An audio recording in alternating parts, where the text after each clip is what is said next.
Yes. Greetings, people. Welcome to another episode of the Triggered Thoughts podcast. Myself, the official genius man. And I go by your boy Verbz. Listen, how's the Friday coming along? Yeah, it's all right. I'm not going to lie though, because one thing I will say, I think this whole 6-week holiday thing has just messed up my mental calendar and my mental clock, because I'm just struggling with understanding what day it is. And like today, I thought it was Monday today, bruv. You know what I'm saying?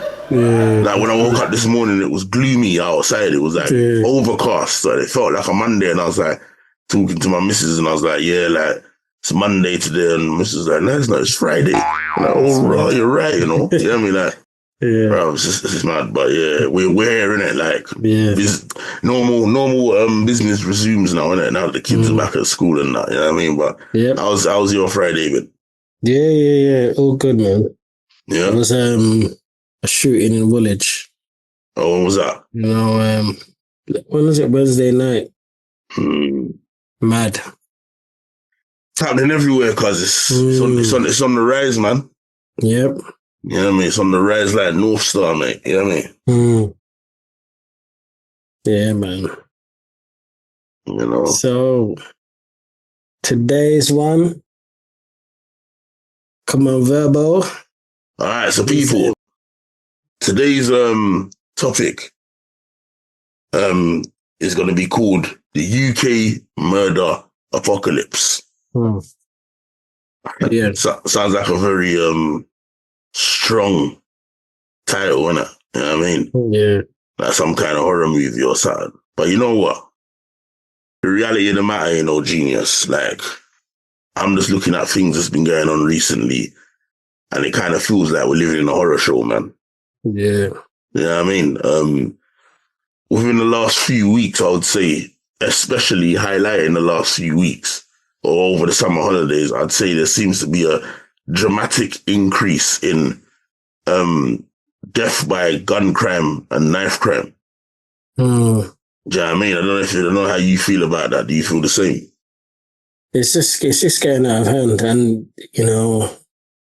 the media, the press, they don't help the situation. They glamorize it, they glorify it.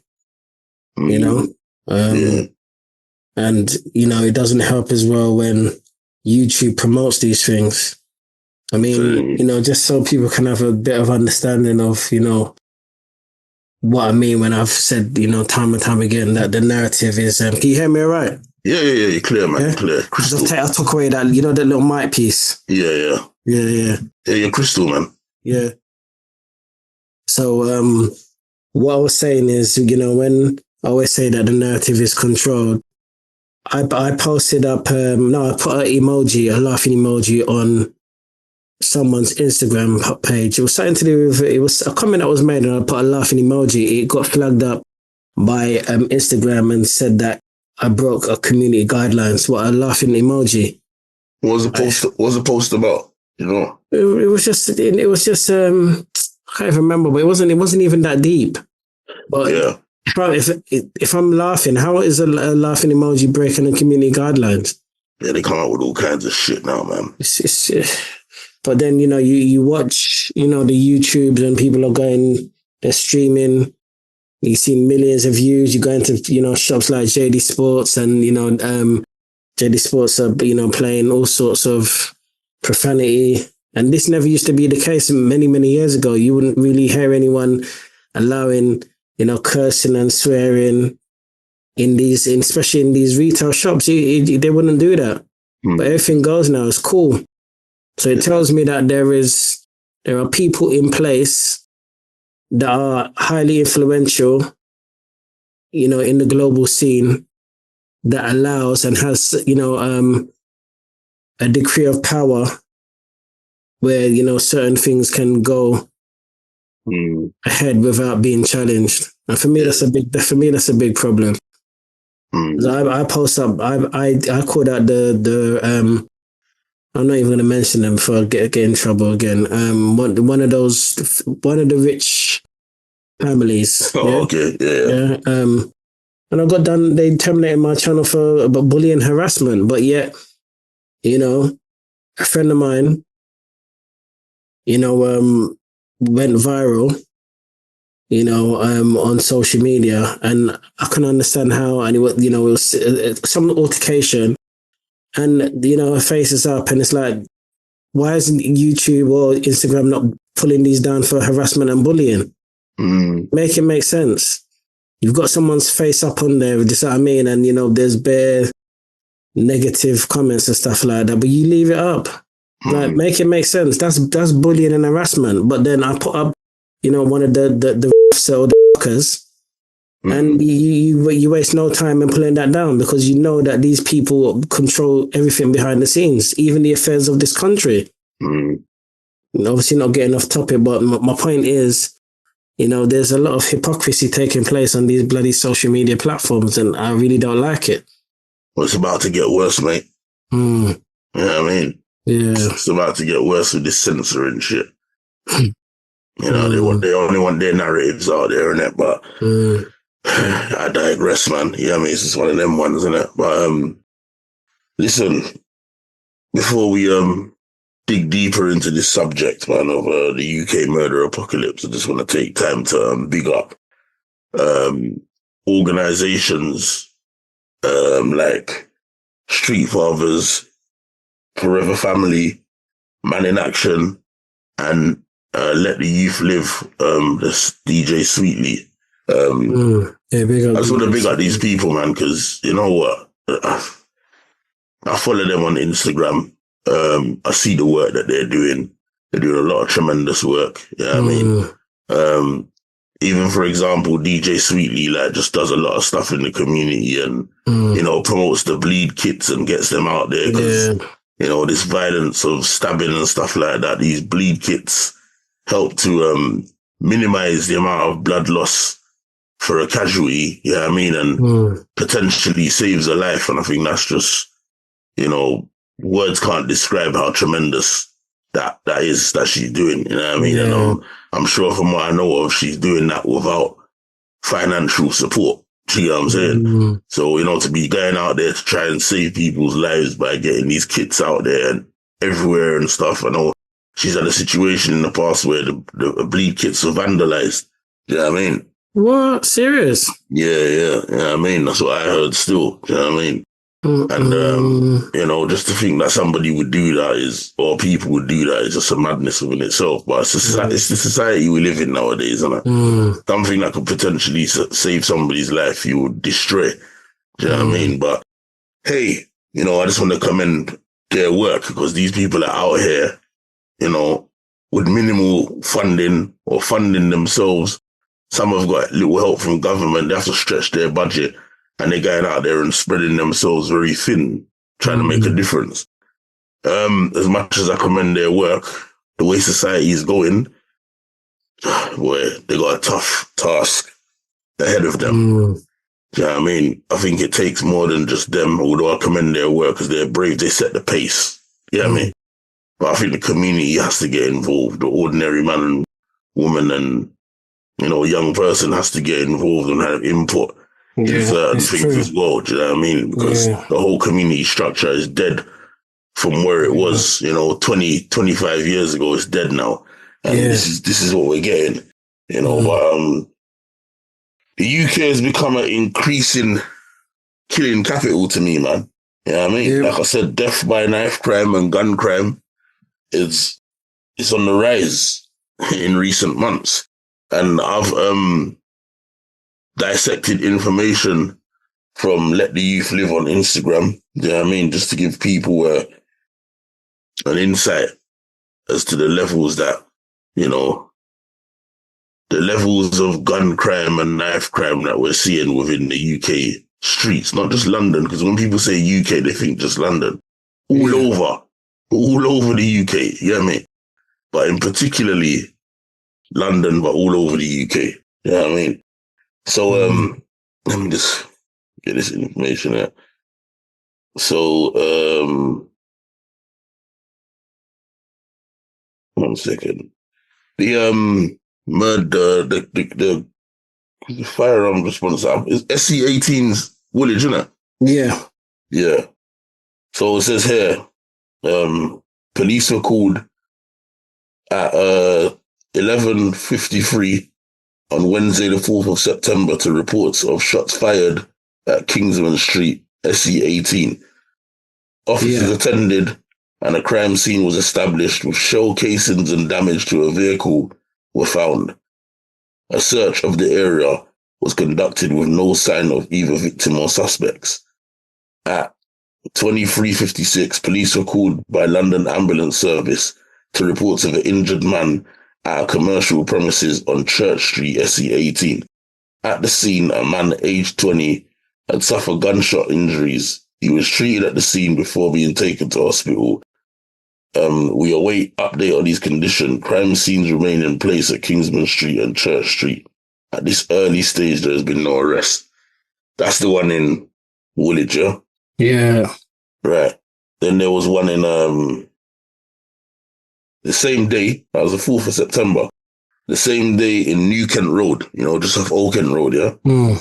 So a man is currently unknown and a crime scene remains in place. A Met spokesperson said police were called to New Kent Road, SC1, by the London Ambulance Service at 7:07 in the evening on Wednesday, the 4th of September, to reports of a stabbing.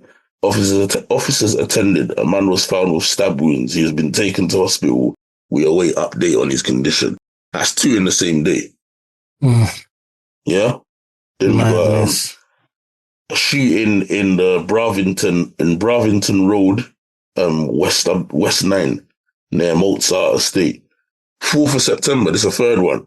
A young man aged in his 20s found in the street suffering from gunshot wounds despite efforts to treat him on the scene. He was declared dead shortly before midnight. That's 3 in the same day. One in Woolwich, one in New Kent Road, and one in West London. Yeah? Something's wrong, yeah. Well, I'm telling you.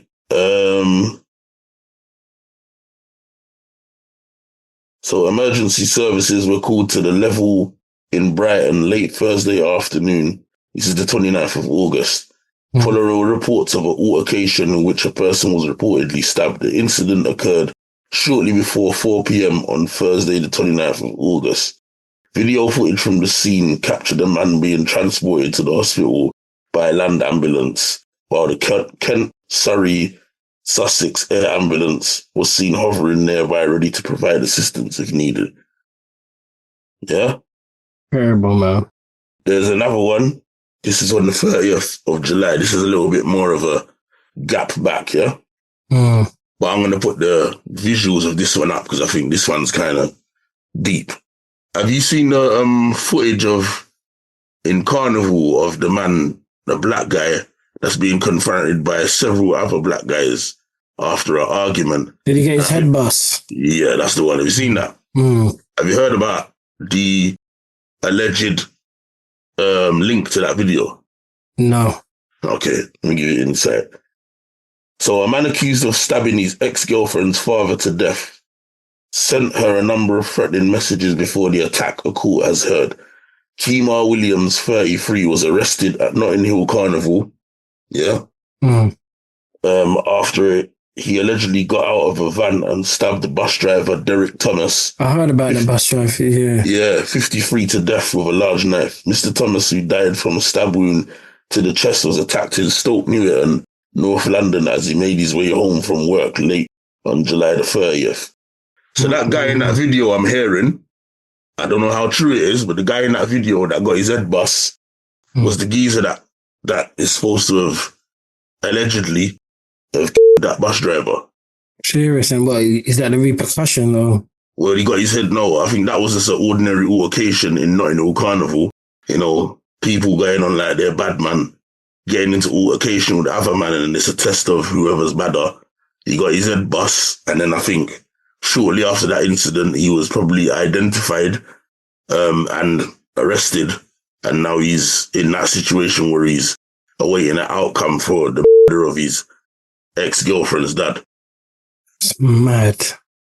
How true it is, I don't know, but that's what I'm hearing. It sounds like there's a strong possibility, but I will leave room for I could be wrong, but that's what I'm hearing. Yeah. Yeah? 33-year-old. Do you know why this guy is supposed to have stabbed the man? No. Because I heard that the girlfriend wanted to leave him and he didn't want her to leave, so he lay weighted the dad. And that's what he done. 33-year-old man, you know. What's wrong with these weak men, man?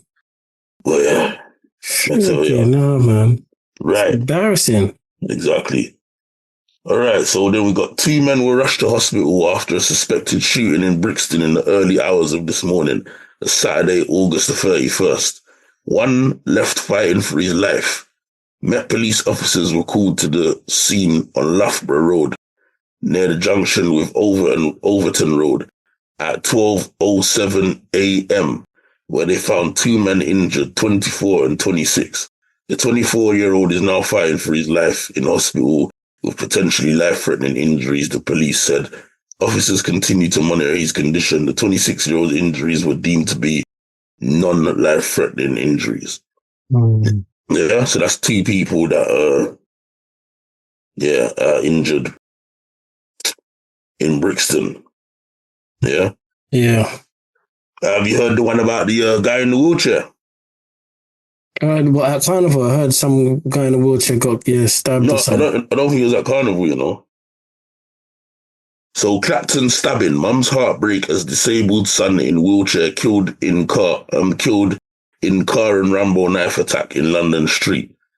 So this is her witness, Darren Thomas, 47, described how 3 men in a car drove into the victim's wheelchair, and when he fell to the ground, they sat upon him with a Rambo knife.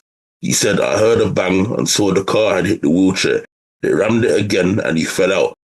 There were 3 in the car. 2 jumped out for the stabbing. They were guys, their faces weren't covered. They were in a silver Honda Light car.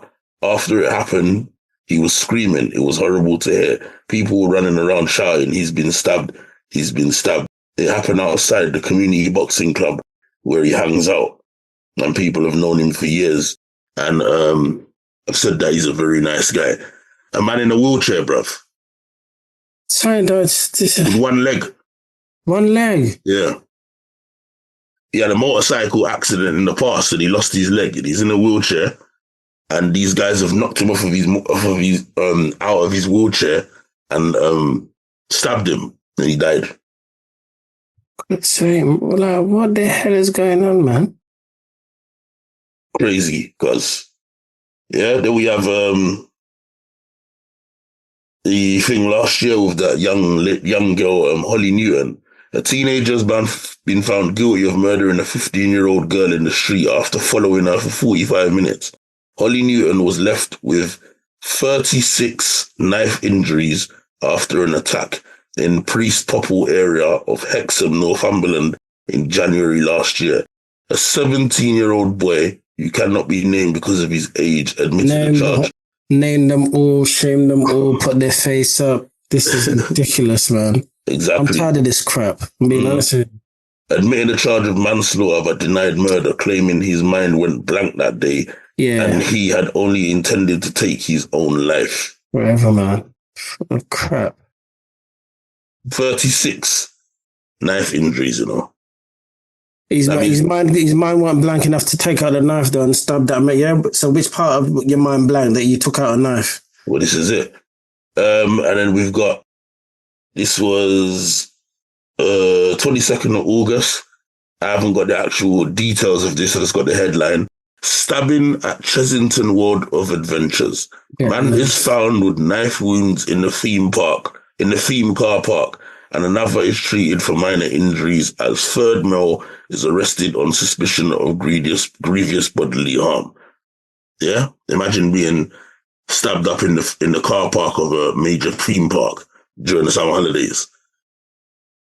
And then also we've got the ridiculous, I can't even find the right words to explain, the murder of the mum at Carnival. Yeah? That incident, what's her name? I know you're talking. Share Maximum. Yeah. was stabbed at carnival in front of her 3-year-old daughter. She tried to save a man from being attacked. Now I'm hearing That's not the truth. Yeah, I'm hearing some contradictory information on that one, because that's what I first heard when it happened. But then what I heard was a guy knocked over a 3-year-old in a pushchair or a buggy, whatever it was, and she kind of went to tell off the man. And the man took out a knife and stabbed her in the, I think it's the groin area. And she lost pints of blood and died later on. And then obviously you had the chef guy who died in carnival as well. Yeah, I read about that, yeah. Did that waste of space get arrested?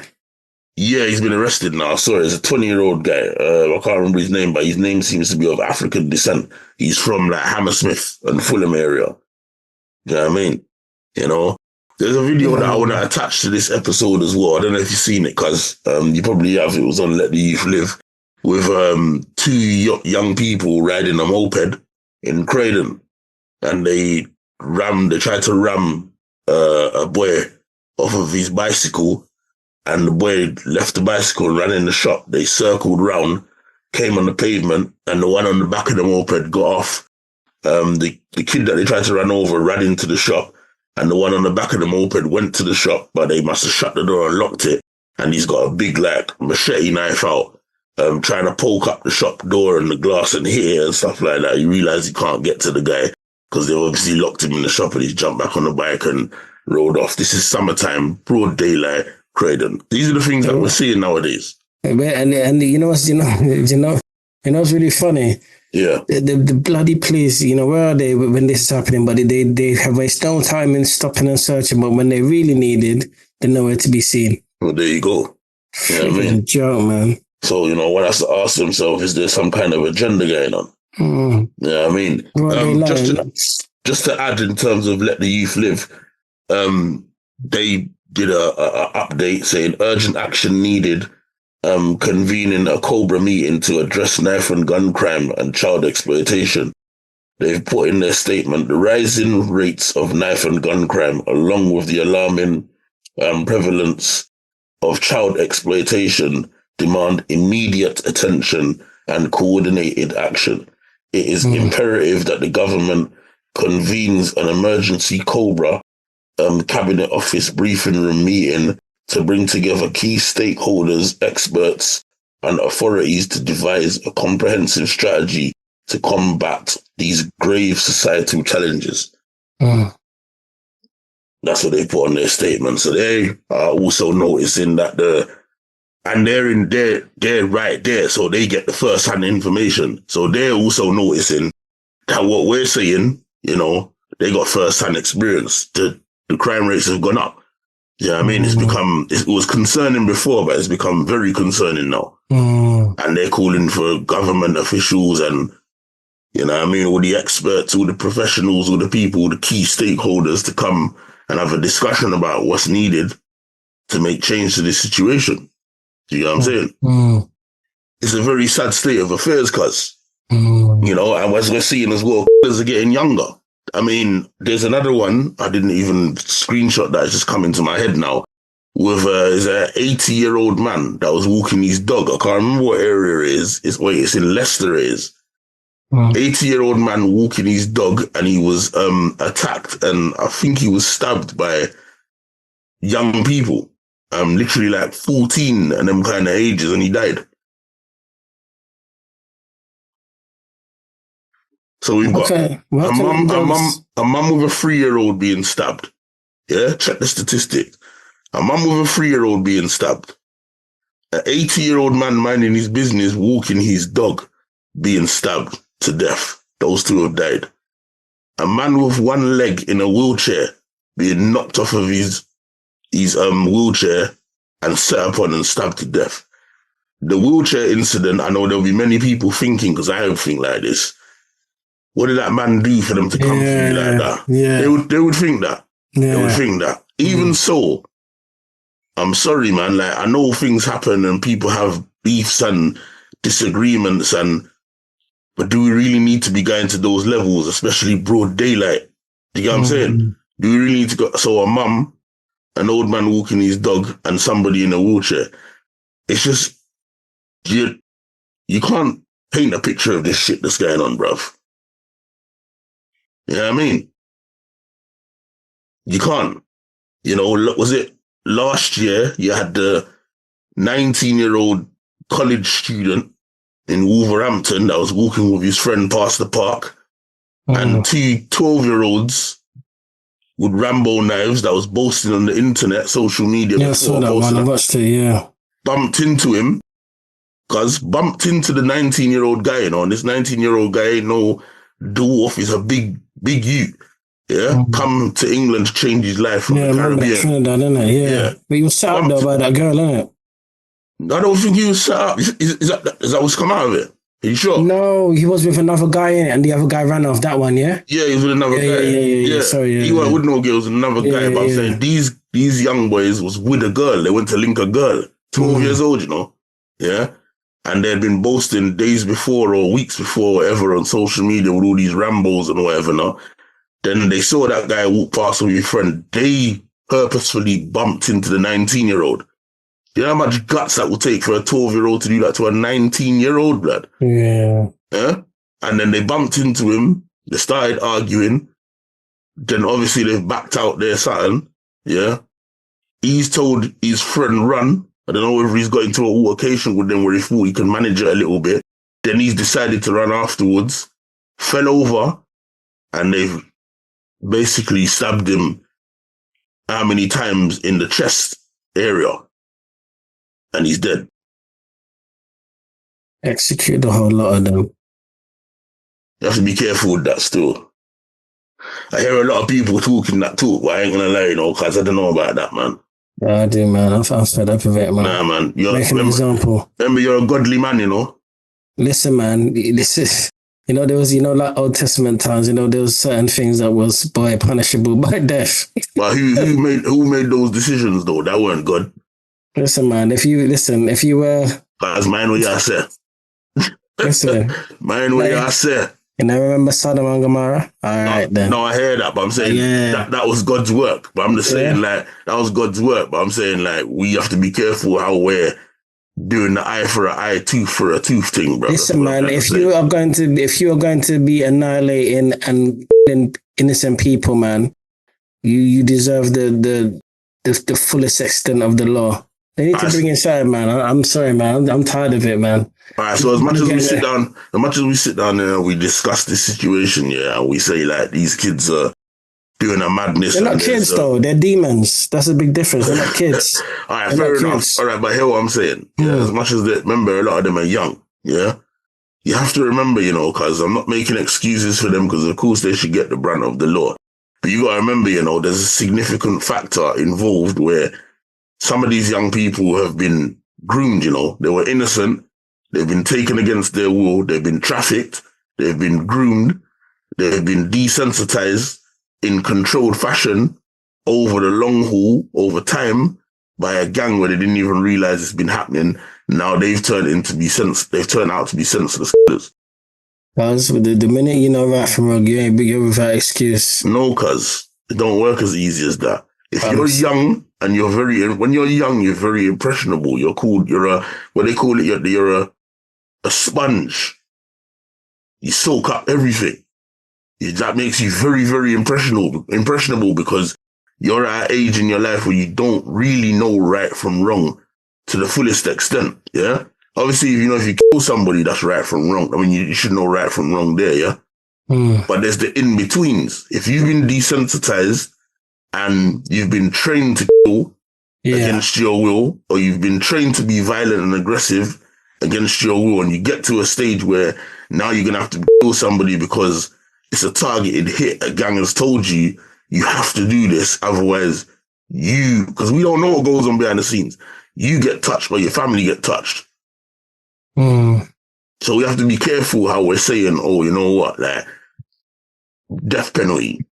And I already told you in the past episode, I don't agree with that anyway, because not everybody that goes to prison, whether they're young or older, is the actual culprit.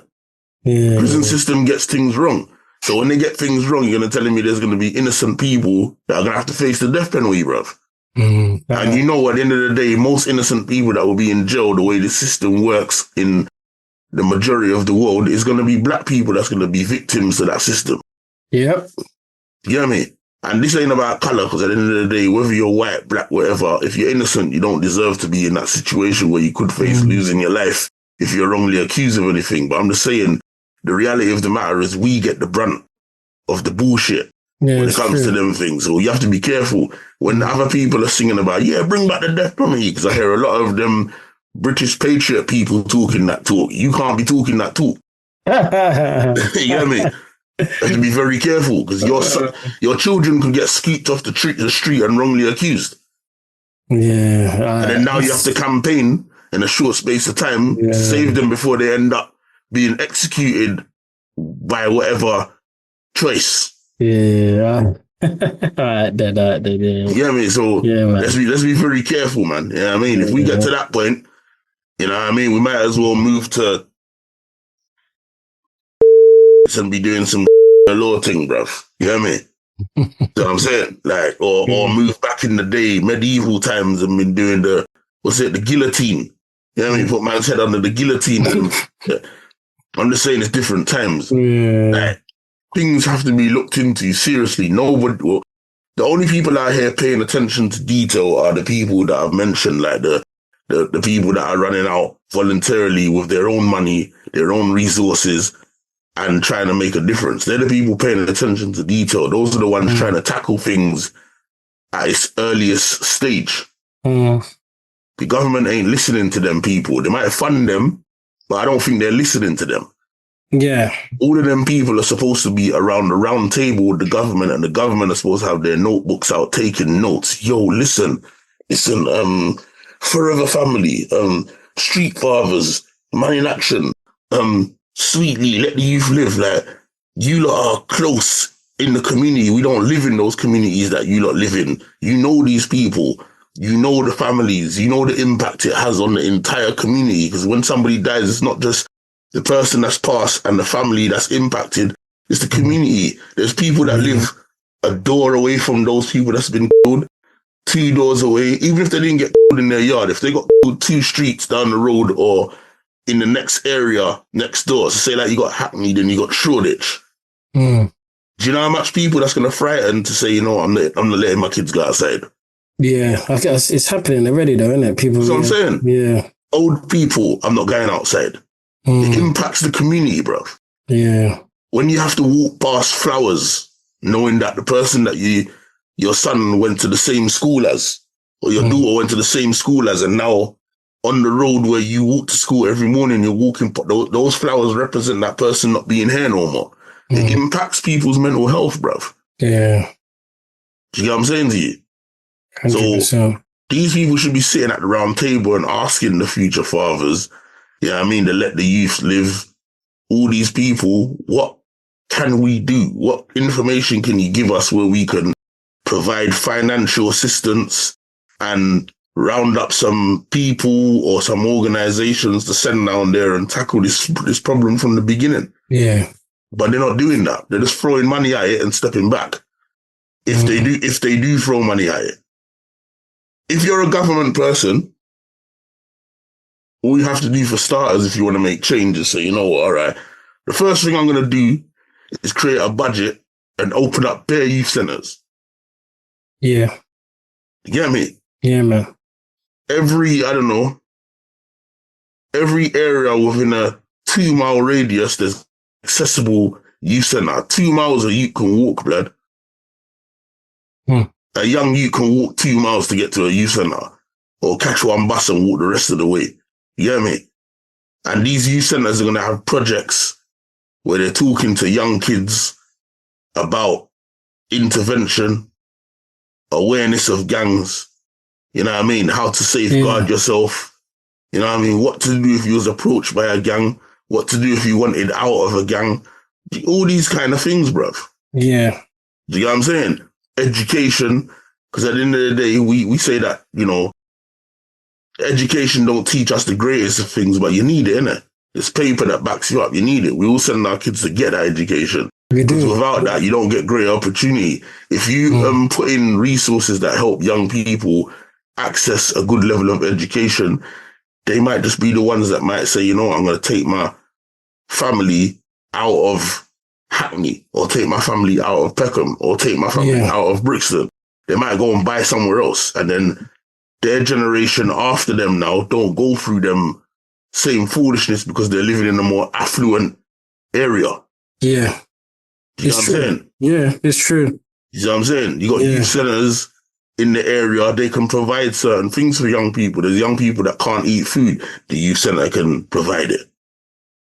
You know what I'm saying? Go on. You know, the only thing though is I've heard, and I've sent you the clip, I've heard of youths getting stabbed in these centers. So it's sometimes as well, you know, like it's getting to a point where you're not safe anywhere. There's been a few occurrences where there's been stabbing in these youth centers and people have actually lost their lives. But that's not often. That's not often. From what I know of, that's not often. And the reason why that's not often is because a youth center is a place where you go to socialize. You go to learn. You go to develop. You go to relax, blood. You go and you get support, all kinds of things. You can be struggling with your homework and your parents are busy. They're always at work or something. Or your parents ain't educated enough to teach you about help you with your homework. You go to the youth center. Oh, can somebody help me with my homework? They'll help you, blood. Yeah, okay. You know what I'm saying? They'll have computers in there where they help you draft up your CV. But if you have those places, what happens is kids come in there from young. Do you get me? Yeah. And if you have certain policies in there, no knives, you have your metal detectors, you're allowed to have them at the youth center. You can warn people, make sure no knives come in. Yeah. What happens is when you're all in there playing pool together, they might be standoffish at first. Oh, I don't even want to chat to my man over there because he's from that gang. Or, you get what I'm saying? When they're really young, say 13, 14, it might get to a stage where they become best friends because they're playing pool and there's a common denominator that they enjoy, that they realize that they enjoy, and it brings them together. That's true. You know what I'm saying? Yeah. You stand more chance of them. I've seen it. I've worked in it. I had 2 rival gangs in youth centers that I've worked in. You get me? I remember you were saying, Yeah, and they were amicable. Outside, they might do their thing, but in the youth center, they were amicable. But if they're amicable in the youth center, there's a slight chance that they might be amicable enough outside where they might let each other live. Yeah. Squash it, yeah. You know what I'm saying? Right, I don't like him outside, I'm with my people then, but when I'm in the youth center with him, he's all right still, you know, I'm not gonna run him down. Yeah. You know what I'm saying? Yeah, man. You need these things, bruv. These things educate, they rehabilitate, they give you its direction, they give you its education. Do you know what I'm saying to you? Like, they give you its purpose. Sometimes a lot of youths that go into the youth centers, they end up wanting to be, they could be involved in gangs in the beginning. You'd be amazed at the amount of them that turn around and say that they want a youth worker job. They want to make a difference to the community now. You know what I mean?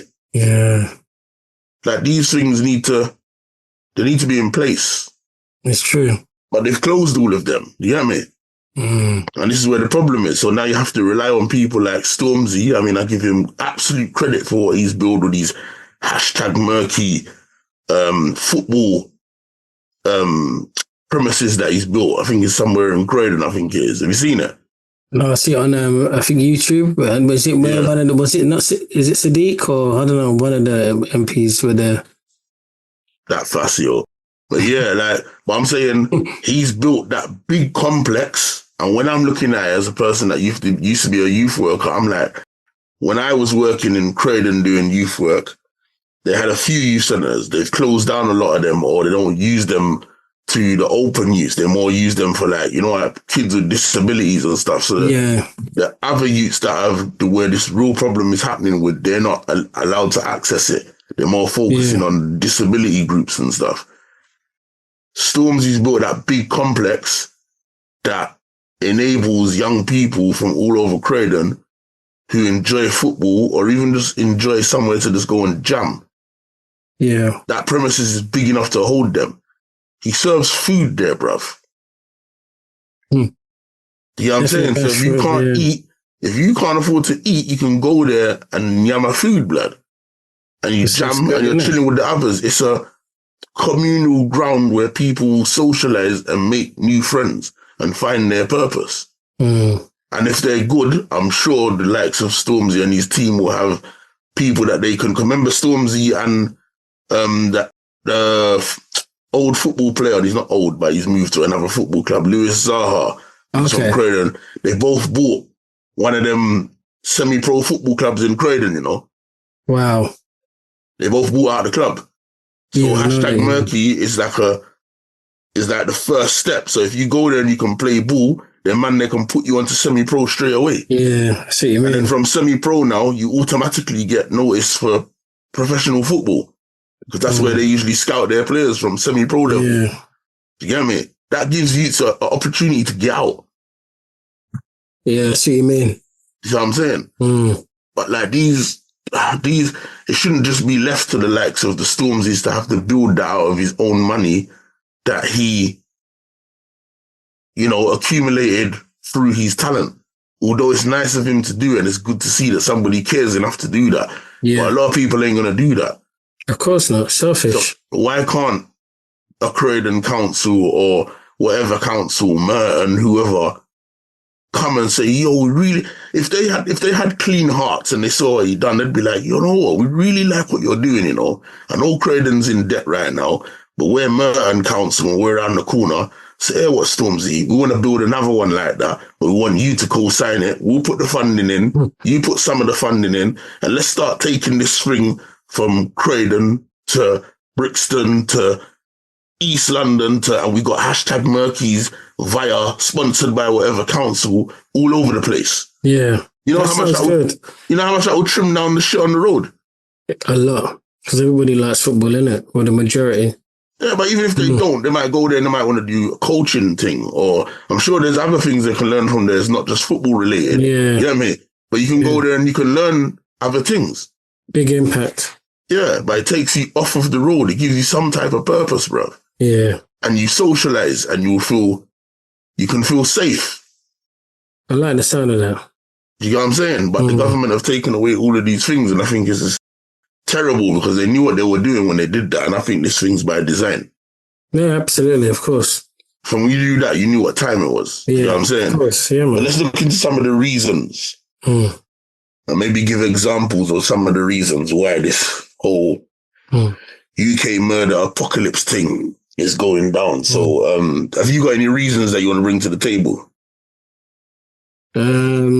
What, as in, because as to what is, or have you got any questions you want to bring to the table? Yeah, I mean, for one, I'd say is, you know, what about the societal factors, contributing to the younger age of killers and the rising gun and knife crime violence? Societal factors. Imagine that a car alarm has gone off outside. Can you hear it? No. That's good. Okay. Societal factors. I think one of the societal factors is probably the poor attitude that young people have towards elders. Yeah, absolutely. There's a lack of respect as well. Yeah, I remember that. But very poor attitude. And I think that has been allowed to happen for me, yeah? So you can correct me if you're wrong. I don't mind you disputing what I'm going to say, yeah? But I think one of the reasons why that's been allowed to happen, and one of the major reasons, is because what the government done to parents when they took the power away from the parents and gave power to the child. Yeah. I think from there, it just spanned 360, you know what I mean? And kids were allowed to have mouth towards their parents. And if they're allowed to talk to their parents like that, they're going to go out in public and talk to grown people like that. Absolutely. Yeah. That's a fact. Yeah, that's a fact. I think that's by design. Yeah, I mean, mask wearing. Yeah. After COVID, not the government refusing to denounce the use of face masks in public spaces. Yeah. That's a massive societal factor. Because now kids can walk around and feel safe because their identity is hidden. If the government came, this is a different thing. You know the street robberies that's going on all over London, but mainly central London, with the guys on e-bikes and balaclavas and goggles and all that, just stealing people's phones. There's a documentary on that. I think we need to do an episode on that at one point because that shit's deep. Yeah? But anyway, if the government, they're saying that's a huge problem. A lot of those phones are being stolen. Individuals are stealing like 20,000 phones a year. Yeah. And sending them to Shenzhou in China. Wow. Yeah, to be reused. And they're getting paid money from it. And then they're trying to get details because everybody's banking details and all that is on their phones now, isn't it? You get what I'm saying? Yeah. So they're saying that that's a massive problem. People are walking and they're still doing it like dingbats, you know this crime's going on and people are still walking clueless, unaware with their phone in their hand and getting it snatched from them. Sad, like idiots, yeah? But the mere fact that they're saying this is a problem that needs to be addressed. If the government denounced the use of face masks in public spaces, yeah? Do you know how much of these youths on those bikes could not do what they're doing? That's a good point, still. It's all by design, isn't it? You know what I'm saying? It's all by design, man. That's a very good response. I like that answer.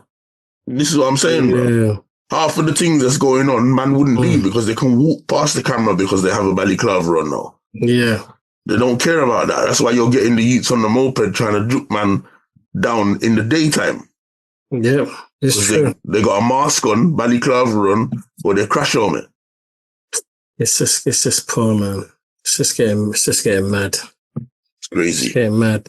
Question number 2, Verbz. Yeah. How might the influence of social media, video games or other forms of entertainment impact young people's perceptions of violence and aggression? Give me one at a time. Let me go with social media first. All right, so obviously social media, for me, I think if kids have 24-hour access to social media via the handset that they have in their phone or in their hand, obviously they're going to access inappropriate material, on social media. So they're going to look for things or they're going to accidentally come across things that are of a violent nature. If you know what I'm saying. So let's just, all right. Let me think. All right, there's drill music videos, for example, then. Yeah? When we listen to drill music videos as big men, we hear it, but we don't soak it in like that because we know that it's glamorizing nonsense. So we might hear it and you might say, I like this beat and bubble to it, but it's glamorizing nonsense. To a youth's mind now, they're paying attention to that and they're fascinated by what that rapper's saying. So even if it was the most dickheadish rapper rapping that talk, like talking like how he's a madman on road or whatever, no, these youths will actually believe he's a madman on road. And then they want to emulate that because they think that's the new social norm. They'll think that that's cool. You know what I'm saying? Yeah. So true. Watching so much of those things is only going to condition the child's mind because the child's mind hasn't developed yet.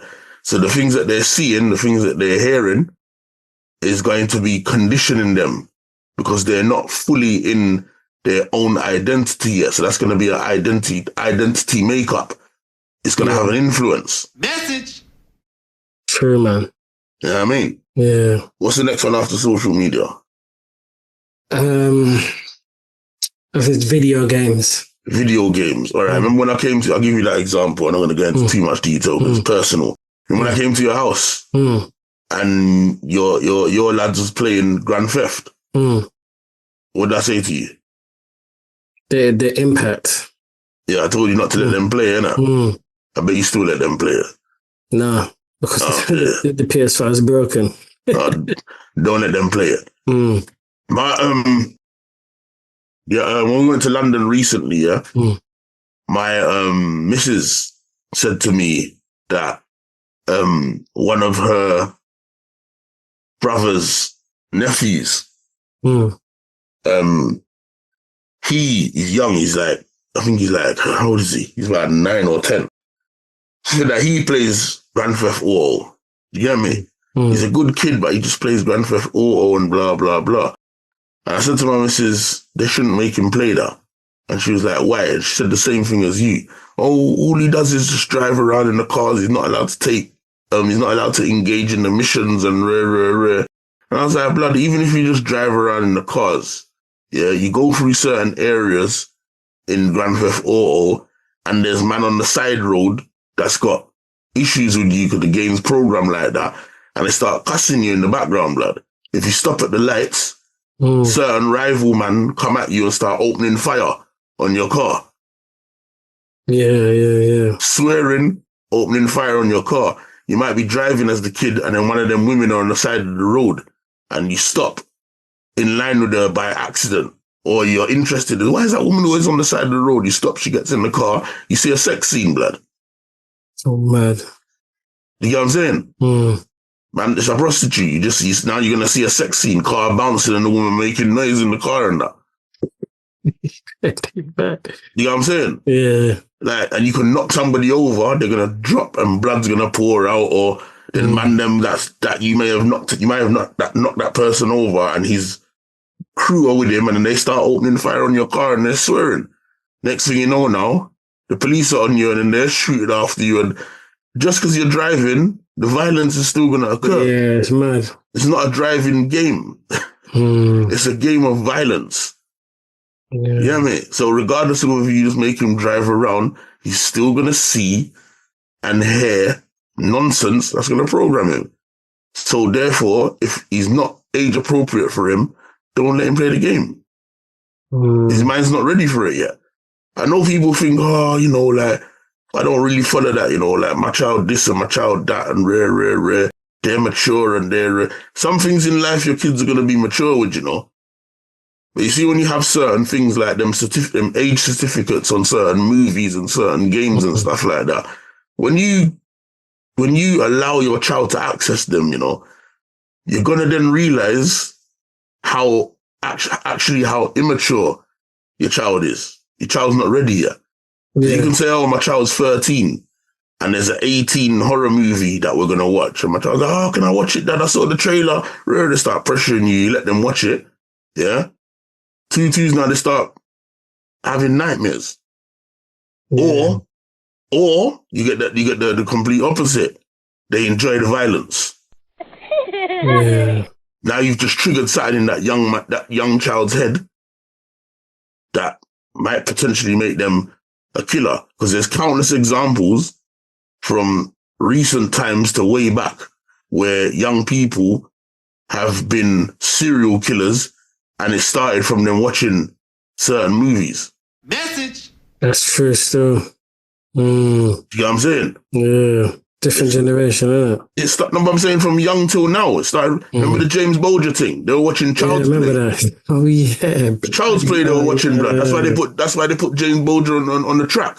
Yeah. Like Chucky, you hear me? Yes. You see what I'm saying? So from then till now, it still influence your child if they watch it before their time. Very true still. You know what I'm saying? Yeah. What's the next one? Other forms of entertainment as well. How do you feel that impacts, people's perceptions and violence? Well, like I said, movies definitely will. If you're young, you don't understand that. It's weird. You think they would, but I think if they're young, they don't necessarily understand that it's a movie. They watch it and they know it's a movie, but at the same time, they're almost liking it to real life. Yeah.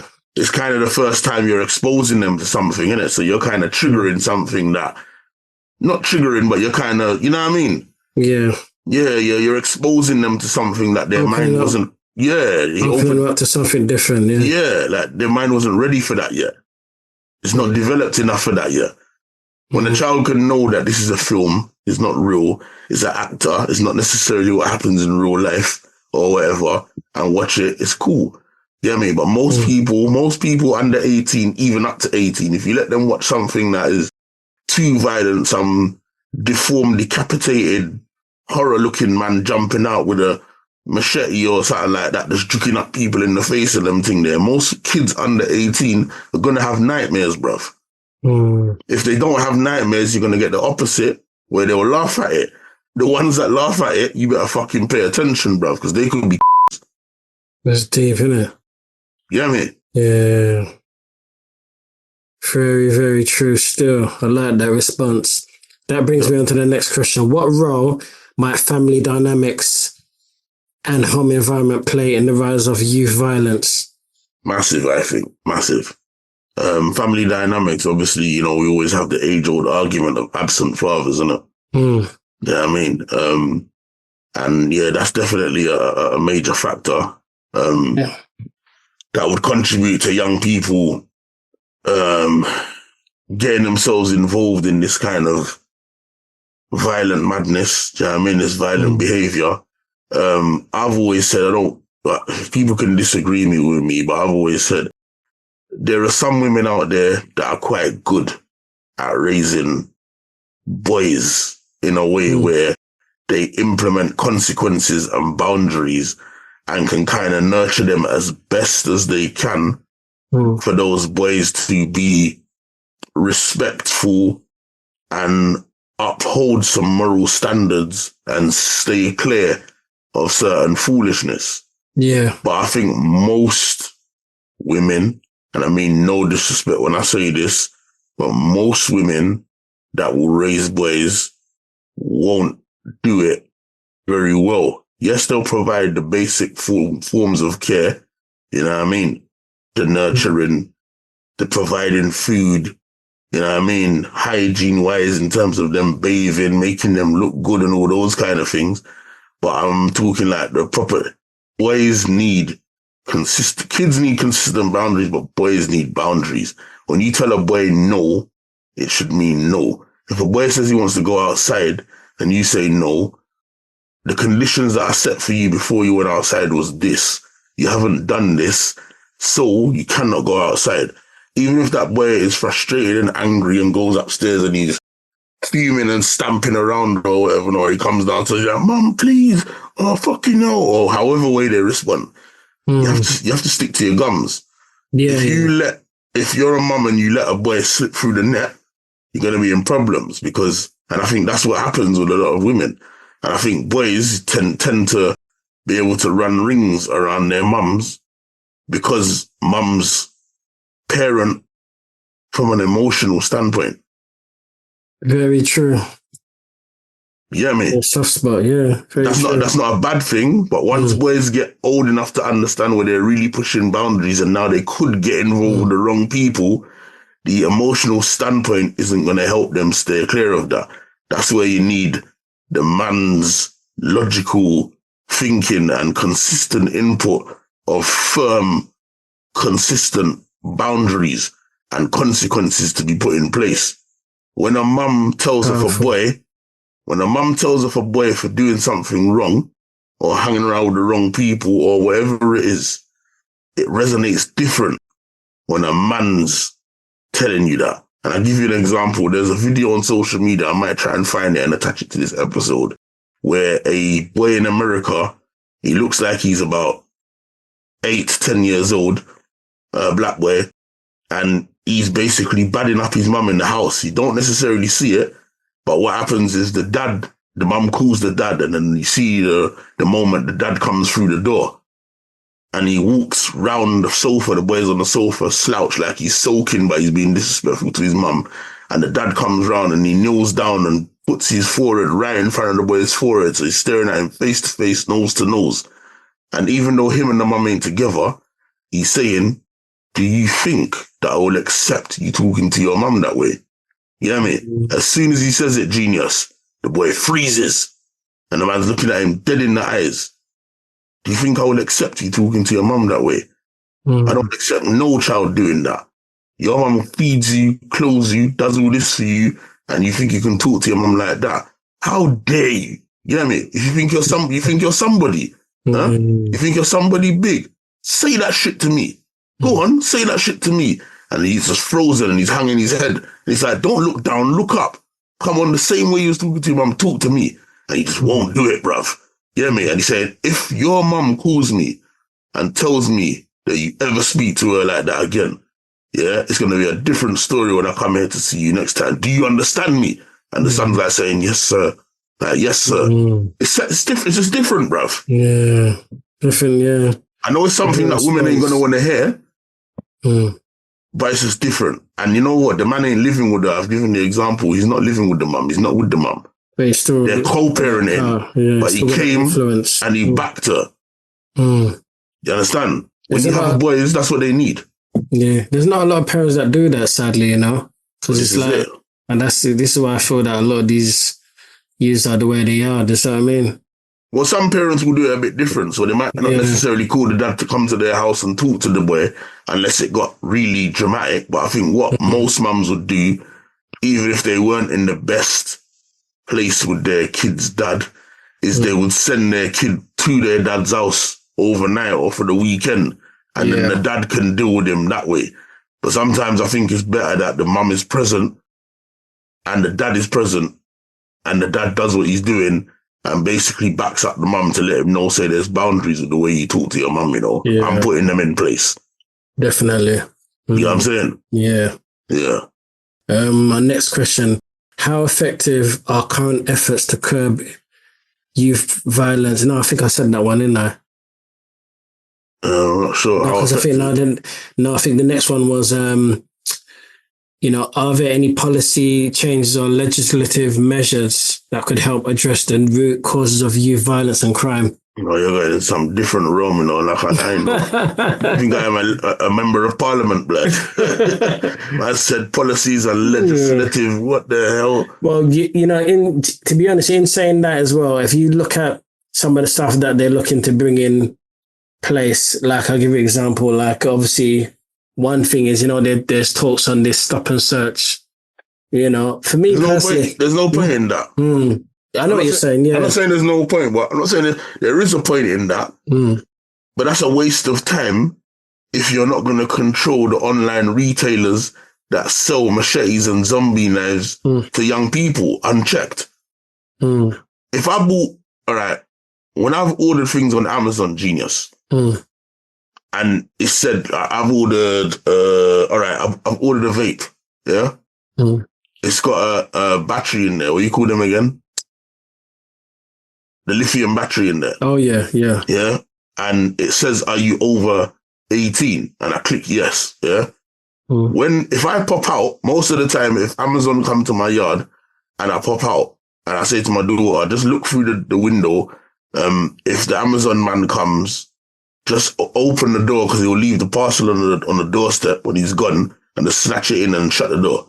You know what I mean? Yeah? Bruv, when I ordered the vape, I can't do that because he will come, even though I've clicked over 18, he'll knock the door. And then when I come to the door, even big me, he's going to be like, can you show me your ID, please? Why is that not the same with a machete or a zombie knife? Yeah, it's true. You know what I'm saying? Yeah. How can you click 18 and it just gets delivered to your door just like that? Yeah. Which makes me think it's by design. So a vape is more structured in terms of the process it goes through to get into the hands of somebody, but a zombie knife and a machete just gets in your yard just like that. It's true. You know what I'm saying? Yeah. So to me, control the online retailers. Start finding the online retailers if they start getting things wrong and sending these things to young people and they're getting out there on the streets and they're losing a life. So why are the retailers not being held accountable when these things they're selling young people are the instruments that are taking lives on the streets? It's true. They should be held accountable. And the government ain't putting that in place. So that's what they need to do before they start. Do the stop and search thing, yes, but to make it more powerful, control the online retailers because these youths are still getting them now as we speak and the government knows and not doing nothing about it. Yeah.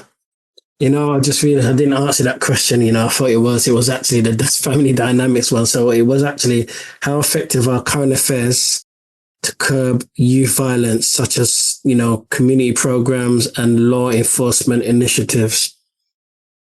So Well, I know, like I said, I've given the example of the people in the community that are doing great works out here. So those you people, did mention that earlier, actually. yeah, I'll give those people the examples. Like I said, the Forever Families, the Street Fathers, Man in Action, Let the Youth Live, and other organizations that I might not have remembered. You know what I mean? Like, there's people out there doing great works. Yeah, Do you know what I mean? You did express that. Yeah, in terms of police intervention, I can't really say there's anything effective, bruv. I'm being real. Like back in the day, I don't know if they still have them. I think they do, but you had Trident, innit? Oh yeah, I'm pretty Trident. And Trident was more of a judgmental, black on black, innit? yeah, black on black crime specialist. But they were more of a judgmental, come at you and get you in prison force, other than an intervention. Yeah, very true. You get me? So they came at you, they came at you to criminalize you. Yeah. And put you in jail rather than come in and criminalize some that need to be criminalized, but work with the community to make sure they're an intervention, process. Yeah. Well said, man. Yeah. That's what I'm saying. So true. Yeah, good. Yeah, you've got a good memory, man. I remember that. That's mad. You know?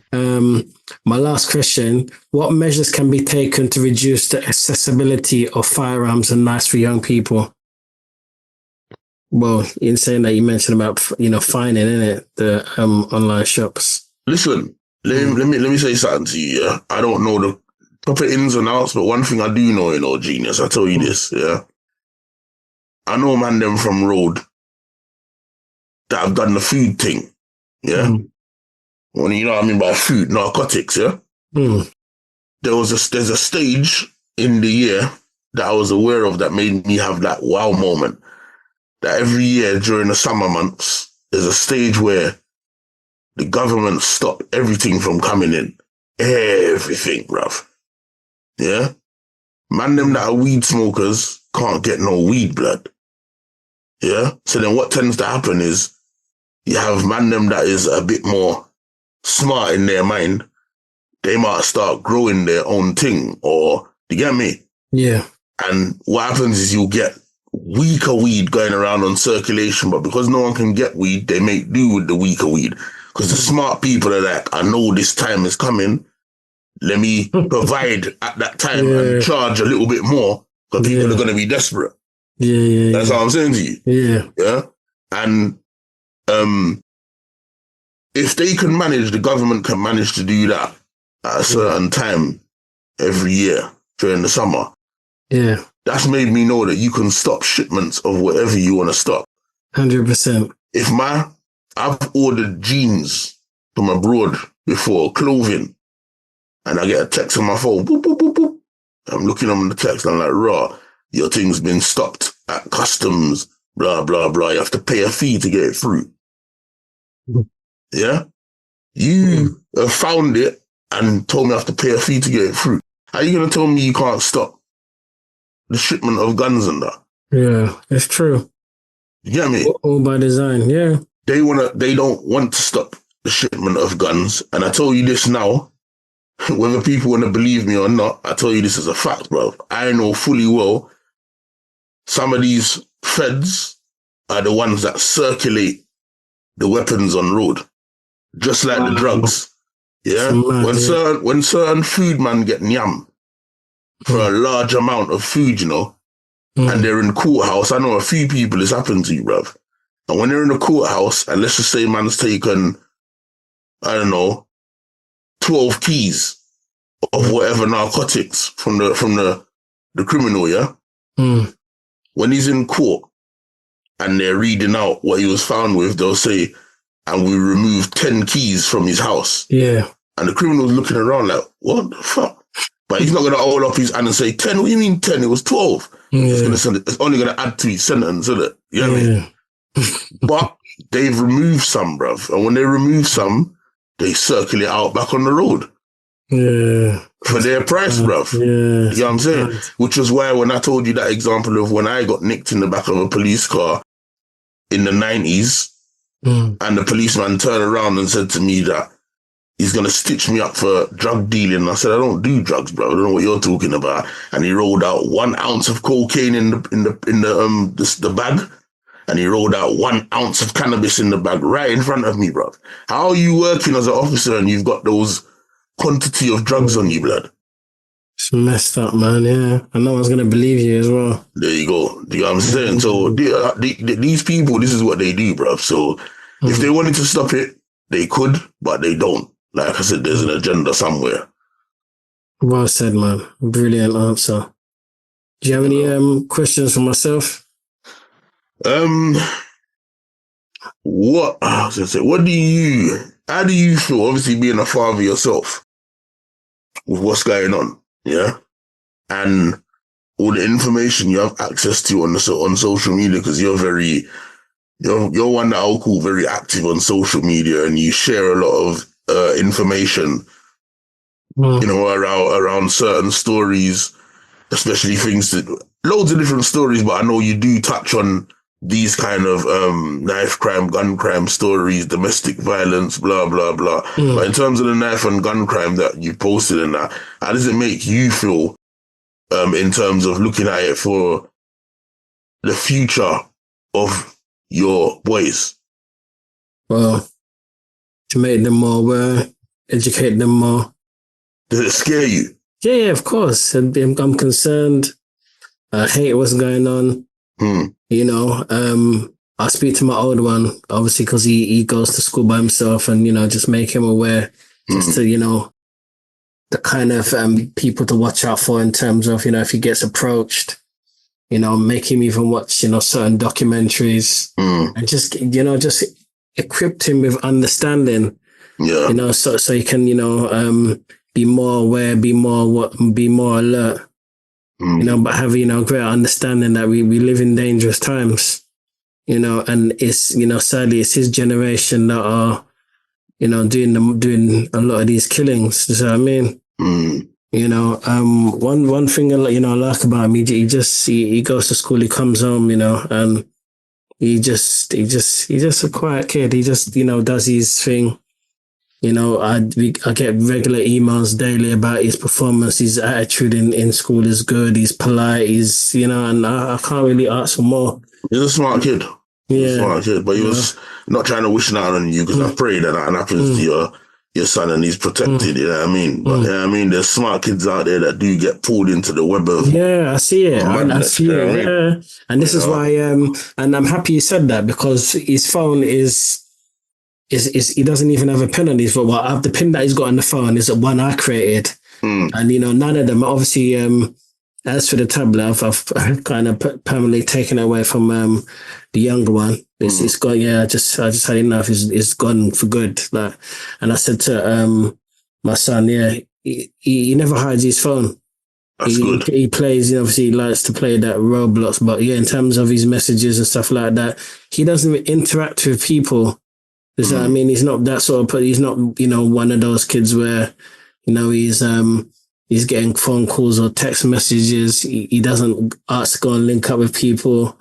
So I mean, obviously I don't know, things might change when he gets older, but as it stands at the moment, he acts like a child and behaves like a child. So he acts his age. So, you know, there's not really much I can say, you know, I'm thankful, but at the same time, you know, I'm very open-minded and know that, you know, obviously as people get older, as they get older, there could potentially be changes, but I'm on the ball, especially with the information that I'm privileged to get in terms of, you know, daily access to certain material, documentaries, PDFs, you know, that I'm in reach of, networking groups that I'm in.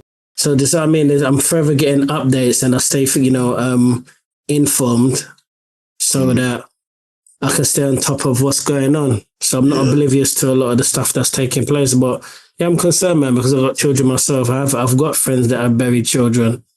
You know, people that I know personally. It's not nice. A lot of these youths, you know, they haven't even started life. They're not even reached the milestone. Just what I mean, and already a lot of them are in the grave, and it's sad. It's not something that I want for any of my children. That's why I always make sure that I say to them, be very wise in the people that you associate with, I tell them there's such thing, called, being guilty by association. Be wary of what you do when, you're not, in my presence or you're outside, I just let them know, and the thing is, I have eyes out there. You don't need to know, but I'm very connected when it comes to a lot of things. I know a hell of a lot of people, old and young. That's what I mean. So, I've always said it, and from way back, I said, if you ever see any of my children, that's the beauty of, knowing a lot of people. There's benefits of knowing a lot of people. Yeah, of course. And I just let it be known. I need to know everything. I'm a phone call away. So yeah, I thank God, man, that I've not got no issues, no bad behavior, and I'll go to my children's parents' evening, and there's no concerns. That's good, man. That's what I mean, and I make sure that I reinforce into their minds that what, there's a certain expectancy from yourselves on how you behave when you're outside in society. I don't want you adding to broken society, and my expectations are high. Yeah, that's what I mean. Because when I was young, that I wasn't known for any sort of badness. I can say that I'm proud of that. I didn't do the road. I knew a lot of people that did the road, but my mindset was different. I was more of a leader, not a follower. So there were certain things was just a no for me. Yeah, you know what I mean. So I feel that I'm in a privileged position to say I can say I'm leading by example, because obviously I'm not out there active on the streets doing certain things that could potentially get my children caught up. So I mean, they know that, they both know, as young as they are, that obviously I go out and earn a living, a legit living. Yeah. A living that I don't have to watch my back. That's important. Have you said that? Have you said that to them? Yeah, I told them. They know, just I mean, the young one knows as well. Yeah, they know. They know what I do, and I say to them, this is one of the, blessings of living a clean life. Because no one can say or tie me to anything. Oh, you did this back in the days. Just I mean, I'm good. I can go anywhere. And not be unfair of, I did this to this man 10, 20 years ago. I can't go to this place. Because the problem is now, Verbz, is that this generation now, you clean up your life now doesn't excuse you for the consequences of your actions that you did prior to changing from that lifestyle. And that makes you, in a sad way, that makes you more vulnerable when you clean up your life. Yeah, because this what I mean. There's people they don't forget. Yeah, this what I mean. And we see you're easier to reach now that you're not in a position where you're hanging around with a bag of man no more. That's all lethal. Yeah. It's just you and your partner and your kids now. People will come back for you then. You know what I mean? Yeah, You know what I mean? It's sad, man. This what I mean, because obviously people can change, but depending on the kind of atrocity and the dirt that you did prior to leaving that lifestyle, whether it's gang-related, gang affiliation, or just certain, things that you did, it's and this is something that people need to be very careful of, the things that they do, when they're young, or, because there's always consequences. Every action has a reaction. Definitely. Is that what I mean? You're right, you saw in that. Yeah, man. Any other questions? What do you think in terms of what's going on now?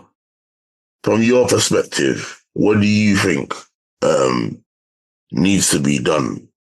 Even if you haven't got the whole full answer, what basics do you think could be done in the journey of making change and improving these circumstances with guns and knife crime?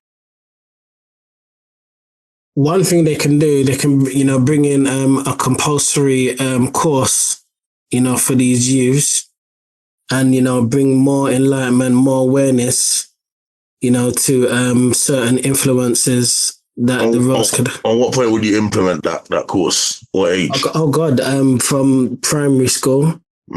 Definitely in primary school and even in secondary school and even in college, because all three of those particular groups of people are affected.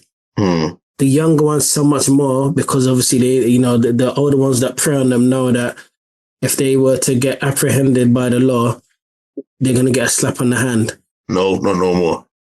Oh, for real? Yeah, it's just changed, bruv. If you commit murder, you're getting the full wrath. That changed from like last year.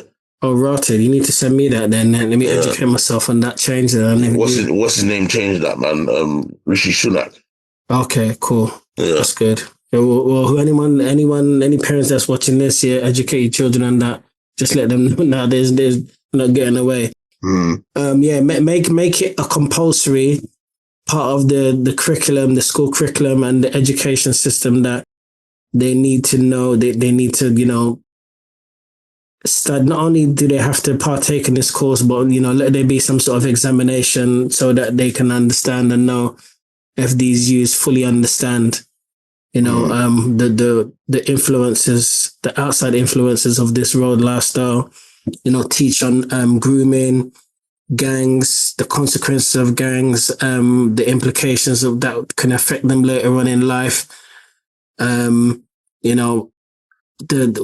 a criminal record could mean, from a young age and how it can impact them later on in life. And I think, definitely, impact on your family as well, man. Yeah, definitely. Yeah, what else? I actually got my son signed up to the cadets. Oh, is it? So for the sole purpose of making him, just making him understand the law system. I feel as well that... I beg you don't push him to the army in the future. Oh God, no, cuz. No. Do you know what it is, cuz? The reason I went down that road is so just to get him. He's not someone that goes out. Yeah. He doesn't go out. So I just wanted him to, to understand just a bit about the law. And one thing which I do like about the cadets is that it just sort of equips them with that sort of knowledge on the things that consequences of things that they do if they break the law. It's just the basic stuff. Consequential thinking. Yeah. Yeah. That's what I mean. But now all this thing with the army, I've got to educate my children on that, man. That's what I mean. Ain't no going in the army, man. There you go. That's what I mean. But that is one, that I think is a major, man. There's not, from what I understand, they teach on other stuff, but the major thing which is affecting a lot of this generation of youth, it's not touched on. I think that's a good idea, though. Make it compulsory, man. Definitely make them do it. The government need to bring that in, man. Make it. Make them do that every... Sometimes it's not even just... government, I don't know if they're going to do that still, but I think they won't do that, man. They won't do that. Schools should add that into the curriculum somehow, man. Do you know what I mean? Every young person goes and sees a particular person in the department in school and they have to do that test. Yeah. Do you know what I mean? Yeah. Even if it's classes training or whatever, where you just do it and you kind of understand, innit, how to identify and what happens and the impact on the community and the impact on your family. I mean, I don't know the full details of what happened recently with the young 13-year-old boy that got in Oldbury in Birmingham in his house. Yes, yes, I did hear about that, man. That's around the corner from me, Serious? Yeah. I don't know the consequences. It's not my area. My area is around the corner. It's around the corner. Oldbury's not a horrible area either. I don't know what happened there. Do you know what I mean? But what I would say to use that example of is it ended up in his house. That's right. So whoever that was, and for whatever reasons, that's people he was very close to that were able to gain entry into his house, whether forced, but they were allowed because they were his friends. I don't know. I ain't looked into it yet. Do you get me? Yeah. But they were in his house and he got killed in his house. Kids need to understand when you dabble in the wrong thing, even people that you know, whether they're your brethren or if they're outsiders, they will come to your house and do that. It's true. Do you know what I'm saying? Yeah. R.I.P. and my condolences to that family too, man, because that must be a different level of fucking trauma and stress, bruv. Yeah, definitely. You know what I mean? I don't know the dynamics of that at all, but to know that your child is in your house and you have to continue to live there. Yeah, that's mad. Listen, you get me? Yeah. So, I don't know, but there's a whole heap of things that need to be looked at, you know? There's a whole heap of factors, and I'm going to run through a quick list before we shut this thing down, you get me? You know, there's a whole heap of factors, and we got, tell me if you agree, poverty. Yeah, poor level of attention from the government. Yeah. The government don't care. They're not looking into these things as far as I'm concerned. They're not paying no attention to it. They're not putting no money into it. They're not trying to understand it. The only thing I hear the government talking about when it comes to, you know, looking into the problem with knife crime is when the Southport incident happened. But when it's the hundreds or thousands of black people and ethnic people, they're not interested. You know what I'm saying? Yeah, the dysfunctional families, fatherless homes, young parents having kids. I even added old parents having kids, and I just want to give a quick example on that. Yeah. For me, living in the West Midlands, I see that there is Asian people seem to be the second coming as to what black people are going through or were going through. Yeah. Yeah. When I say that, I mean what black people were experiencing when we was younger in the 80s and 90s, being on the road, you know, getting involved in all sorts of crime, hanging around with the wrong people because they're all flooded in your community and so on and so forth. Yeah. I think Asian people look like they're stepping down that road. I'm not saying it to disrespect nobody. You get me? Yeah. I'm just highlighting what I see. When I was growing up as a young person, Asians, Pakistani, Indians, them types, they were very, what's the word? They were very motivated to go to school, do well, college, do well, university, career, big money, path, house, businesses, blah, blah, blah. I don't think I knew any Asian person when I was young on the road. Yeah. Now, culturally, from what I see, there's an alarming amount of Asians that are on the road and looking like how black people looked in the 80s and 90s, the chains, the gold teeth. They're going through what we're going through, the chains, the gold teeth, they're listening to the rap music, they're being challenged by police, negative exclusion from society, they're not going to school, they're being kicked out of schools, they're this, they're that. They're going through the whole madness now. Yeah. And I'm alarmed that such a financially stable people like them and such a community-based people like them, I'm struggling to come to terms with the factor of why they appear to be going down that route. Because community-wise, they're strong, bruv. You hear me?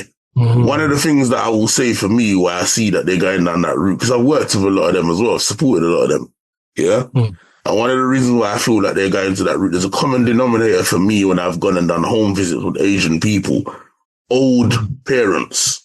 Okay. You get a dad and a mum, and the dad is relatively old, 50s, 60s. The mum is relatively old, same age. The mum usually cannot speak. Not all the time, but a lot of times what I found is the mums either can't speak or won't speak English. They speak in their native tongue, so they don't understand the street culture in Britain. They don't understand the street lingo in Britain. The dad doesn't understand it either. There's such a massive gap between their generation and their children's generation that they're in their 50s and 60s having young teenage kids, and their kids are able to run loops around them and talk a different type of slang that they don't understand, and the parents just don't know enough at all to be able to combat it. Yeah, I see what you mean. You know what I'm saying? That's what I feel is going on within that community. You know what I mean? Asian people are not trying to disrespect you. I'm just highlighting what I've seen, and feel free to correct me in the comments if you disagree. I'm open for discussion, man. Do you know what I mean? You know what I'm saying? So that's what I see. That's why I added that point in there. Yeah. Poor relationship with the police. Yeah. So obviously, we know how the police are when it comes to young people and especially black people. You know, lack of police on the streets. Yeah. Poor government budgets, obviously, towards all these projects and programs and all that they're supposed to be putting in for the youth. The government funding is just not there. Yeah. Closure of youth centers, overpopulated schools, the rising popularity of drill music. I've seen quickly a discussion with Bobby Kasanga. You know him, yeah? Yeah. And he's talking about the knife crime and gun crime thing hasn't got nothing to do with the influence of drill. Fair enough, everybody's entitled to their opinion. I feel that man is probably saying that because he probably knows a few drill artists and them thing there and he don't want to box food out of their mouth, innit? You get me? For me, yeah, you can't say that. Everybody knows that music is a very influential factor when it comes to people's feelings and emotions. You get me? What do you think, Genius? Yeah, definitely. Yeah. Look at the stuff they rap about. That's what I'm saying. When you listen to different types of music, you will see different people respond in different ways. If you play, all right, I can even give you an example. Test it on kids. Test it on kids. If there's a party with young kids that are like primary school age or even nursery to primary school age, so let's just say anywhere between 5 and 10 years old, yeah? And you got a whole hall of them in there at a birthday party. If you tell the DJ to play nursery rhyme type songs or, you know, them birthday related type music and stuff like that, musical chair, pop music or whatever, they'll be dancing around innocently like children do. Change the music and put on drill and then see how they start behaving. Yeah, definitely. You know what I'm saying? Yeah, automatically, them little young children start dancing in a way that's aggressive. Do you know what I'm saying to you? Yeah, it's true. Music touches you spiritually, touches you emotionally. It changes your mood. So nobody can't be sitting there, as far as I'm concerned, talking about how music doesn't have an influence on what's going on in the streets. It does. Music, especially rap music, drill music, is hand in hand with the streets. Either what's going on in the streets is reflected in the music, or what's going on in the music is reflected in the streets. It's just the way that music has always been from it was created, mate. You know what I mean? I agree. It's a simple and plain. The difference is you had hip hop back in the day that was teaching you about righteousness and all them kind of things there. Now there's no righteousness. Now it's all endorsement of drugs. It's all endorsement of and what do you see now that is a frequent thing that's been happening with a lot of these rappers that have died recently? Look at what's his name that died yesterday. Rich Homie Quan. Yeah. Yeah? He died over an overdose, bruv. Yeah. Yeah? How many rappers have you seen have died from drug-related? It's true. Deaths? It's regular thing. Because the rap thing now, that's all it talks about is taking drugs. Sex, drugs, and rock and roll. Yeah, it's true. You know what I mean? Even suicides. Hip-hop music, there's hip-hop music talking about modern hip-hop, talking about suicides now. So you'll see rappers committing suicide, bruv. What's that white guy called, that rapper guy? What's his name again? Logic. Didn't he commit suicide? Was it him? Not Logic. Not Logic. I forgot the guy's name. I'll attach it to the episode. One of them committed suicide a few years back. It's mad. You know what I'm saying? So, I don't know. I just think it's a bit of a weird statement to say that it doesn't, that drill music doesn't influence what's going on in the streets. Also, you got to also remember that these kids now, that's all they listen to. They don't listen to nothing else. Yeah. So if you're waking up in the morning and then you're turning on your YouTube and listening to drill and that music is being pumped into you about running down ops and chinging man in the chest and this and that and whatever not, and earning points for where you juked him and smoking him in a spliff. What do you think that's going to do to your psyche, bruv? Yeah, it's true. You know what I mean? Mm. But anyway, we move. You know what I mean? To the popularity of drill, violent games that is accessible to young children. I put in brackets like Grand Theft. And the last one I want to touch on quickly is social media influence. Now, Genius, I just want to say quickly before we shut down this thing, I'll try and keep it short and sweet. Tell me if you realize this as well. There's a lot of podcasters out here, yeah? Started before us. We're new to this thing. We're babies in this thing, yeah? But we try and speak the truth. There's a lot of podcasters out here that I realize nowadays, there seems to be a wave of podcasters that are paying attention and almost somewhat glamorizing the roadman mentality, the gangster life. And there are people that I feel that is, no disrespect, but I'm going to say it as it is. They're not black blood. You hear me? Yeah. Asian podcasters, I see this happening a lot with Asian podcasters. So you have an Asian host or you have a white host, yeah? And they're interviewing men that are young or man that used to be that way entailed about their whole life of gangsters. I saw one today with an Asian man interviewing a young guy from Woolwich blood. Wow. And the Woolwich guy was saying, yo, I used to have man them on the road. And when I had these man them on the road, you know, like they would ring me and tell me, oh, they fell over and they mash up their foot, they mash up their leg or whatever, and they feel that it might be broken. And I'd just say to them, yo, you know what? Is your phone on though? Is it still on though? You hear me? And the man saying, right, is that what's going on? Saying, yeah, of course, cuz I was making like 20 bags a day off of the youths that I had running up and down on me, bro. I don't care what's happened to you. Your phone better stay on and you better be distributing to the keys. You hear me? You know, I put in the comments, blood. Good. I wish these buffoons would stop glamorizing this bullshit, blood. Did you get any response? I don't know. I haven't even looked yet, but that's what I put. Can you tag me into that? Put that post, please. Yeah, I will do. But every time I scroll, when I scroll, Genius, that's what I keep seeing.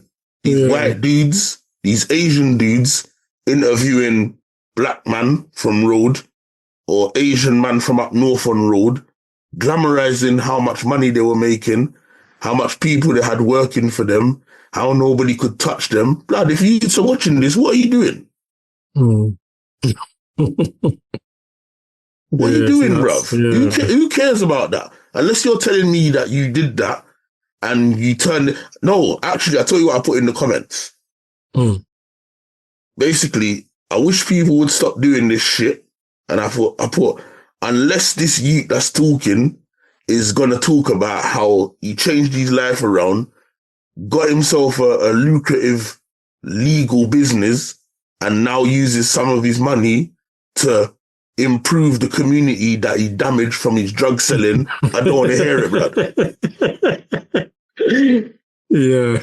You know what I mean? Yeah. Don't want to hear it, bro. Yeah, like that. You know what I'm saying? Like, but this is glamorized. It's being glamorized again, bro. Yeah. And it's been allowed to happen. When me and you put posts on, if I put posts on about something and I'm trying to highlight something, my thing gets removed when it's the truth. Yeah. And then these men are allowed to glamorize how much man they put on the road or how much young people they had working for them and that don't get pulled crazy, off. Man. Yeah, it's crazy. So, yeah, listen. Absolutely crazy, man. Mad times, cuz. But listen, people, you know what? We're living in dark times, as we know, innit? You know, there's a lot of people out here from religious backgrounds that are saying we're facing the end. And a lot of people will probably scratch their head and be like, nah, man, don't be silly. But at the same time, although you don't want to admit certain things, I actually look at it right now, and I don't know if I'd go that far, but I do look at it right now and feel like we're very close to living in what they call dystopian times, you know? And for those that don't know what dystopian times means or apocalyptic times, it means when you're coming to an end, when things crash, the system is just like mash up beyond repair. And life is not as you know it anymore, if you get what I'm saying. Yeah? You know, when you watch certain shows and the grass is overgrowing in the road like I Am Legend. Yeah. Like that kind of time. You get me? Mm. It feels like we're going to be close to them kind of times, bruv. Yeah, Because it's what's true. going on is just mad and it's wild. Mm. Do you get me? Yeah, it's true. Yeah, and I just feel like we have, as a community, even if you're not out there, because I see a lot of people, I'm going to be honest again, I see a lot of people on the internet doing blogs and talking about who's real steppers from who's not real steppers and all these kind of things. Or if you're not out there seen in the community, you ain't doing nothing. Whoever you guys are talking about, man, you're not the creator, blood. You get me? You're not the most high, bruv. Yeah? It's not your place to be telling people that if they're not seen on the street, it means they're not doing nothing. Because you don't know what the little person is doing in their yard. You don't know what the person is doing in their cul-de-sac. You don't know what works a person is doing in their close with their next door neighbors. Where if their next door neighbors ain't eating, they might bring a food over. If their next door neighbors is, I don't know, overdose, they might take the youth out the yard and have them in their yard until the parents wake up. You just don't know, blood. Yeah, it's true. It's not your space to sit down there. Somebody could be on the internet, social media, and there's people struggling on social media, putting up posts like, oh, I need help, or I haven't got no one to talk to. And somebody could be actively on social media seeking out those people and DMing them and saying, look, I see your post or whatever. If you ever need support, reach out to me. I'm here to talk. That's enough to support, bruv. Yeah. You know what I mean? That's 100%. Enough to support. So let's not get into this thing where people are judging about what people are doing. Everybody does their thing a little way different. And as the Jamaican saying goes, every mickle makes a muckle. I've heard of that saying. Yeah, that means every change makes big money, blood. You know what I mean? Yeah. Yeah? So, people, we all have to have input, yeah?